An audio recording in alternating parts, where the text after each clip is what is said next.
ಮತ್ತು ನನ್ನ ರೂಮ್ಮೇಟ್ಸ್ ಮೈಸೂರು ಕಡೆ ಹೊರಟ್ವಿ. ಅಲ್ಲಿ ಬ್ರೇಕ್ಫಾಸ್ಟ್ ಇಲ್ಲ, ವಾಪಸ್ ಹೋಗಿದ್ದು. 0 ಕಾಸ್ಟಲ್ಲಿ ಮೈಸೂರಿಗೆ ಹೋಗಿ ರೀಚ್ ಆಗೇ ಬಿಟ್ವಿ. ಬಸ್ ಸ್ಟ್ಯಾಂಡಿಂದ ಪ್ಯಾಲೇಸ್ ವಾಕೇಬಲ್ ಡಿಸ್ಟೆನ್ಸ್ ಅಲ್ಲೇ ಇತ್ತು. ಇನ್ ಕೇಸ್ ಇಲ್ಲಿ ಬರೋದಾದ್ರೆ ಕ್ಯಾಶ್ ಇಟ್ಕೊಂಡು ಬನ್ನಿ, ಇಲ್ಲಿ 50 ರೂಪಾಯಿಗೂ ಮಾಡ್ತಾರಲ್ಲ. ಪರ್ ಹೆಡ್ 150 ಬಂತು. ಚೆನ್ನಾಗಿತ್ತು, ಬಟ್ ನೋಡ್ಬೇಕಾದ್ರೆ ಸ್ವಲ್ಪ ಬೇಜಾರ್ ಅಂತ ಅನ್ಸುತ್ತೆ. ಈಗ ನಾವು ಮೈಸೂರು ಚಾಮುಂಡಿ ದೇವಸ್ಥಾನಕ್ಕೆ ಅಂಡ್ ಐ ಹೋಪ್ ಮಕ್ಕಳು ಕೂಡ ಬಂದ್ರೆ ತುಂಬಾ ಎಂಜಾಯ್ ಮಾಡ್ತಾರೆ. ಅವ್ರು ನಮ್ಮನ್ನ ಕರ್ಕೊಂಡು ಬಂದು ಚರ್ಚ್ ಹತ್ರ ಬಿಟ್ರು. ತಿನ್ಕೊಂಡು ಅಲ್ಲಿಂದ ನಾವು ರಿಟರ್ನ್ ಹೊರಟ್ವಿ. ಎಲ್ರಿಗೂ ನಮಸ್ಕಾರ, ನಾನು ನಿಮ್ಮ Pragathi and welcome back to our YouTube channel. Thumbnail ನೋಡಿ ನಿಮ್ಗೆ ಆಲ್ರೆಡಿ ಗೊತ್ತಾಗಿರುತ್ತೆ. ಇವತ್ತಿನ ನಮ್ಮ ಪಯಣ ಮೈಸೂರು ಕಡೆ. ಬೆಳಿಗ್ಗೆ 5 ಗಂಟೆಗೆ ಎದ್ದು 6 ಗಂಟೆಗೆ ಆಟೋನ ಬುಕ್ ಮಾಡಿಕೊಂಡು ನಾನು ಮತ್ತು ನನ್ನ ರೂಮ್ಮೇಟ್ಸ್ ಮೈಸೂರು ಕಡೆ ಹೊರಟ್ವಿ. ಇವತ್ತಿನ ಒಂದು ಟ್ರಿಪ್, ಅದು ಕೂಡ ಬಜೆಟ್ ಫ್ರೆಂಡ್ಲಿ. ಯಾವ ರೀತಿ ಎಲ್ಲ ನಡೆಯುತ್ತೆ ಅಂತ ನಿಮಗೆ ತಿಳಿಸ್ಕೊಡ್ತೀನಿ. ಬನ್ನಿ ವಿಡಿಯೋನ ಶುರು ಮಾಡೋಣ. ಮೊದಲಿಗೆ ನಾವು ಹೋಗಿದ್ದು A to B ಗೆ ಬ್ರೇಕ್ಫಾಸ್ಟ್ ಮಾಡೋಣ ಅಂತ. ಅಲ್ಲಿ ಇನ್ನೂ ಬ್ರೇಕ್ಫಾಸ್ಟ್ ರೆಡಿ ಆಗಿಲ್ಲ ಅಂದ್ಬಿಟ್ರು. ಅಲ್ಲಿ ಬ್ರೇಕ್ಫಾಸ್ಟ್ ಇಲ್ಲ, ವಾಪಸ್ ಹೋಗಿದ್ದು. ಇನ್ನು ನಾವು ಬಂದಿದ್ದು ಸ್ಯಾಟಲೈಟ್ ಬಸ್ ಸ್ಟ್ಯಾಂಡಿಗೆ. ಇಲ್ಲಿಂದ ಮೈಸೂರಿಗೆ ಡೈರೆಕ್ಟ್ ನಾನ್ ಸ್ಟಾಪ್ ಬಸ್ಸಸ್ ಸಿಗುತ್ತೆ ಅಂತ ಗೊತ್ತಾಯಿತು. ಹಾಗಾಗಿ ನಾವು ಇಲ್ಲಿಗೆ ಬಂದ್ವಿ. ಇನ್ನು ಇಲ್ಲೇ ಕದಂಬ ಹೋಟ್ಲಲ್ಲಿ ಇಡ್ಲಿ ವಡೆನ ತಿನ್ಕೊಂಡು ನಮ್ಮ ಜರ್ನಿನ ಸ್ಟಾರ್ಟ್ ಮಾಡಿದ್ವಿ.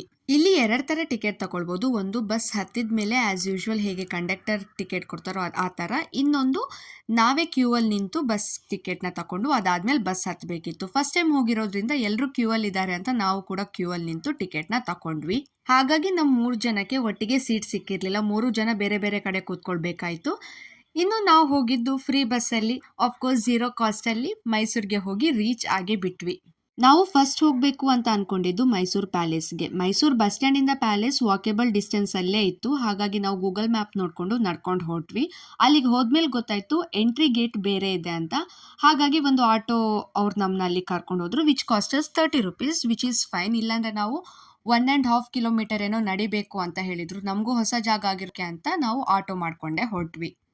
ಇಲ್ಲಿ ನಮಗೆ ತುಂಬ ಪ್ರಾಬ್ಲಮ್ ಅಂತ ಅನಿಸಿದ್ದು ಹಣದ ವಿಚಾರ. ಯಾಕಂತಂದರೆ ಇಲ್ಲಿ ಟಿಕೆಟ್ ತಗೊಳ್ಬೇಕಾದ್ರೆ ಕ್ಯಾಶ್ ಕೊಟ್ಟು ನಾವು ಟಿಕೆಟ್ ತಗೊಳ್ಬೇಕಿತ್ತು. ಕ್ಯಾಶಿಗೋಸ್ಕರ ತುಂಬ ಪ್ರಾಬ್ಲಮ್ ಆಯಿತು. UPI ಆಪ್ಷನ್ ಇದ್ದರೂ ಕೂಡ ಅಲ್ಲಿ ಕರೆಕ್ಟಾಗಿ ಗೈಡೇ ಮಾಡ್ತಿರ್ಲಿಲ್ಲ ಅಲ್ಲಿರೋರು ಯಾರೂ ಕೂಡ.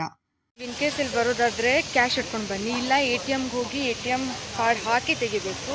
ಅದು ಇಲ್ಲ ಅಂತಂದರೆ ಎಂತ ಮಾಡೋದು, ನಾವು QR ಕೋಡ್ ಹಾಕಿ ಕ್ಯಾಶ್ ವಿಡ್ರಾ ಮಾಡ್ಬೋದು ಅಂತ. ಇದು ನಮ್ಗೆ ಗೊತ್ತಿರಲಿಲ್ಲ, ಫಸ್ಟ್ ಟೈಮ್ ಮಾಡೋದು. ಸೊ ಬಟ್ ಕ್ಯಾಶ್ ತಗೊಂಡು ಬನ್ನಿ, ಇಲ್ಲಿ 50 ರೂಪಾಯಿಗೂ ಮಾಡ್ತಾರಲ್ಲ. ಎಸ್, ನೀವು ಹೋಗ್ತಿದ್ದೀರಾ ಅಂದರೆ ಕ್ಯಾಶ್ನ ಕ್ಯಾರಿ ಮಾಡಿ. ಇಲ್ಲ ಅಲ್ಲೇ ATM ಮಿಷಿನ್ ಇರುತ್ತೆ. ಸೊ ATM ಕಾರ್ಡ್ ಹಾಕಿ ಕ್ಯಾಶ್ನ ವಿಡ್ರಾ ಮಾಡ್ಬೋದು.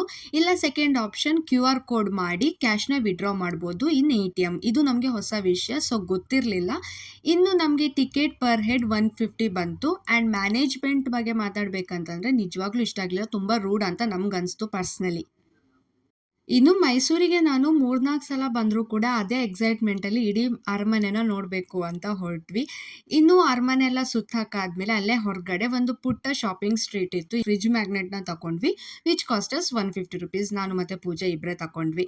ಇದಾದಮೇಲೆ ಮೈಸೂರು ಹೊರಗಡೆ ಅಂದರೆ ಮೈಸೂರು ಪ್ಯಾಲೇಸ್ನ ಹೊರಗಡೆಯಿಂದ ಹೋದ್ವಿ ನೋಡೋಣ ಅಂತ. ತುಂಬ ಚೆನ್ನಾಗಿತ್ತು. ಯಾರೂ ಇರಲಿಲ್ಲ ಅಷ್ಟೊಂದು ಜನ ಕಂಪೇರ್ ಮಾಡಿದರೆ. ಹಾಗೆ ಸ್ವಲ್ಪ ಮುಂದೆ ಹೋದರೆ ಅಲ್ಲೇ ಆನೆಗಳೆಲ್ಲ ಇದ್ವು. ಸೊ ಆನೆಗಳ ಹತ್ರ ಎಲ್ಲ ಮಾತಾಡಿಕೊಂಡು ಫೋಟೋ ವೀಡಿಯೋಸ್ ಅಂತೆಲ್ಲ ಮಾಡಿಕೊಂಡು ಅಲ್ಲಿಂದ ಹೊರಟ್ವಿ. ಅಲ್ಲೇ ಹೊರಗಡೆ ಎಳ್ನೀರಿದ್ವು, ಸೊ ಅದನ್ನೂ ಕೂಡ ಕುಡ್ಕೊಂಡು ಹೊರಟ್ವಿ. Which cost 60 rupees. ಇನ್ನು ಇಲ್ಲಿ ಕುದುರೆ ಗಾಡಿಗಳು ಸಿಕ್ಕಾಪಟ್ಟೆ ಇರ್ತವೆ, ಬಟ್ ನೋಡಬೇಕಾದ್ರೆ ಸ್ವಲ್ಪ ಬೇಜಾರು ಅಂತ ಅನಿಸುತ್ತೆ. ಇನ್ನು ಇಲ್ಲಿಂದ ನಾವು ಹೊರಟಿದ್ದು ಚಾಮುಂಡಿ ಬೆಟ್ಟಕ್ಕೆ, ಅದು ಕೂಡ ಫ್ರೀ ಬಸ್ಸಲ್ಲಿ, ವಿಚ್ ಕಾಸ್ಟ್ 0 ರೂಪೀಸ್. ಪ್ಯಾಲೇಸಿಂದ ಬೆಟ್ಟಕ್ಕೆ ಹೋಗೋಕ್ಕೆ ಡೈರೆಕ್ಟ್ ಬಸ್ಗಳು ಸಿಗ್ತವೆ. ಈಗ ನಾವು ಮೈಸೂರು ಚಾಮುಂಡಿ ದೇವಸ್ಥಾನಕ್ಕೆ ಮಂಗಬಂತ ದೇವಸ್ಥಾನಕ್ಕೆ ಬಂದಿದ್ದೀವಿ. ಆ್ಯಂಡ್ ಊಟಕ್ಕೆ ಇವಾಗ ಕ್ಯೂ ನಿಂತಿದ್ದೀವಿ, ಅಂದರೆ ಕೂತಿದ್ದೀವಿ ಮಂಗಳೂರು. ಇನ್ನು ಇಲ್ಲಿ ಸಿಕ್ಕಾಪಟ್ಟೆ ಬಿಸಿಲಿತ್ತು, ತುಂಬಾ ಕಷ್ಟ ಅಂತ ಅನಿಸ್ತು ನಮಗಂತೂ. ಇನ್ನು ಅಲ್ಲಿ ಜ್ಯೂಸ್ ಮತ್ತು ಮ್ಯಾಂಗೋನ ತಿಂದ್ಕೊಂಡ್ವಿ, which costs around 50 per head ಅಂದ್ಕೊಳ್ತೀನಿ. ಅಷ್ಟು ಇಲ್ಲ, ಕರೆಕ್ಟಾಗಿ ನೆನಪಿಲ್ಲ ನನಗೆ.